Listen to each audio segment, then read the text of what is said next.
Hello বন্ধুরা, welcome back ভাইয়ের একটা নতুন একটি এপিসোডে।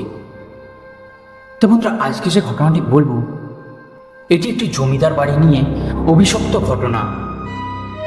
তো বেশি সময় নষ্ট করব না, সরাসরি যাবো আজকের ঘটনায়।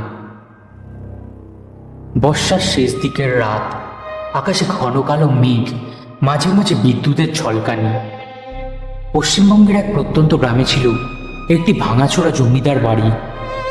বাড়িটি প্রায় 50 বছর ধরে পরিত্যক্ত। গ্রামের সবাই একে কালো বাড়ি নামে চিনত। গ্রামের বয়স্করা বলতেন বহু বছর আগে এই বাড়িতে এক তান্ত্রিক নিষিদ্ধ সাধনা করেছিল। কথিত আছে সে মানুষের আত্মা দিয়ে এক অভিশক্তিকে ডাকার চেষ্টা করছিল, কিন্তু সেই সাধনা উল্টে তার নিজেরই মৃত্যুর কারণ হয়। তারপর থেকে বাড়িতে অদ্ভুত ঘটনা ঘটতে শুরু করে।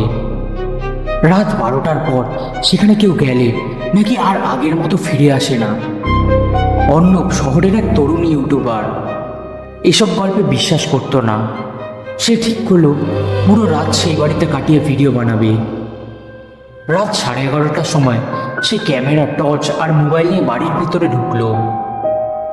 প্রথম 1 ঘন্টা সব স্বাভাবিক ছিল, শুধু পুরনো কাঠের শব্দ আর বাতাসের হাহাকার। হঠাৎই ঢং ঢং ঢং করে দূরে মন্দিরের ঘন্টা বাজল। ঠিক তখনই বাড়ির প্রধান দরজাটি প্রচণ্ড শব্দে নিচে থেকেই বন্ধ হয়ে গেল।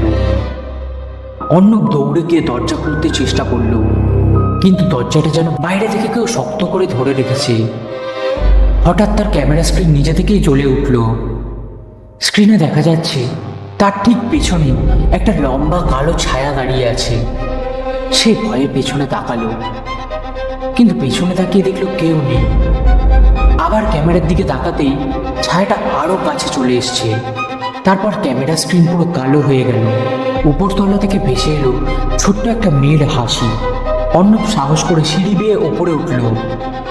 একটি ঘরের দরজা আধ খোলা। ভেতরে ঢুকতেই দেখল ঘরের মাঝখানে একটি পুরনো কাঠের চেয়ার। চেয়ারটা নিজে থেকেই দুলছে। দেয়ালে রক্তের মতো লাল রঙের লেখা, ফিরে যা। সে এগিয়ে গিয়ে লেখাটা ছুঁতেই ঘরের তাপমাত্রা হঠাৎ বরফের মতো ঠান্ডা হয়ে গেল।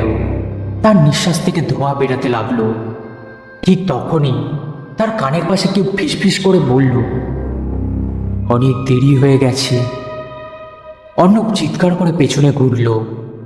একটি সাদা শাড়ি পরা মহিলা দাঁড়িয়ে আছে, কিন্তু তার মুখ নেই, শুধু দুটো চোখ জ্বলজ্বল করছে, যেখান থেকে কালো ধোঁয়া বেরাচ্ছে।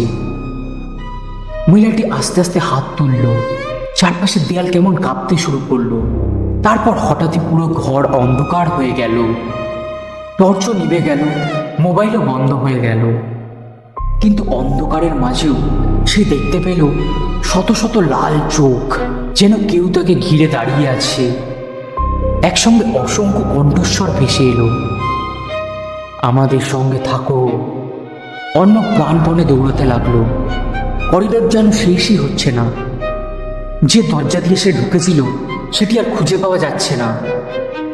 দৌড়াতে দৌড়াতে সে একটি ঘরে ঢুকে পড়ল। ঘরের মাঝখানে একটি বিশাল কালো আয়না। আয়নায় নিজের প্রতিবিম্ব দেখে সে হঠাৎ থমকে গেল।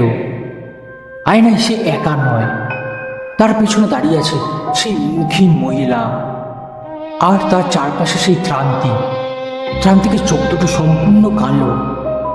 সে আস্তে আস্তে বলল, আমাকে মুক্তি দিতে একজন জীবিত মানুষের আত্মা দরকার ছিল। আজ সেই অপেক্ষা শেষ হলো। হঠাৎ আয়নার ভিতর থেকে অসংখ্য কালো হাত বেরিয়ে এসে অর্ণবকে টানতে শুরু করলো। সে চিৎকার করছিল, কিন্তু বাইরে কোনো শব্দ পৌঁছাচ্ছিল না। এক মুহূর্তের মধ্যেই সবকিছু নিস্তব্ধ। তারপরে অর্ণব সেখানেই অজ্ঞান হয়ে গিয়েছিল। পরের দিন পাড়ার লোকরা মিলে তাকে উদ্ধার করলো। সে সব ঘটনা খুলে বলল। তো বন্ধুরা, এই ছিল আজকের ঘটনা। ঘটনাটি কেমন লাগলো তোমরা প্লিজ কমেন্ট করে জানিও। যদি ঘটনাটি ভালো লেগে থাকে তো লাইক, কমেন্ট, সাবস্ক্রাইব করতে ভুলো না। তো চলো, আবার দেখা হবে নতুন কোনো এপিসোডে। ততক্ষণের জন্য সুস্থ থেকো, ভালো থেকো।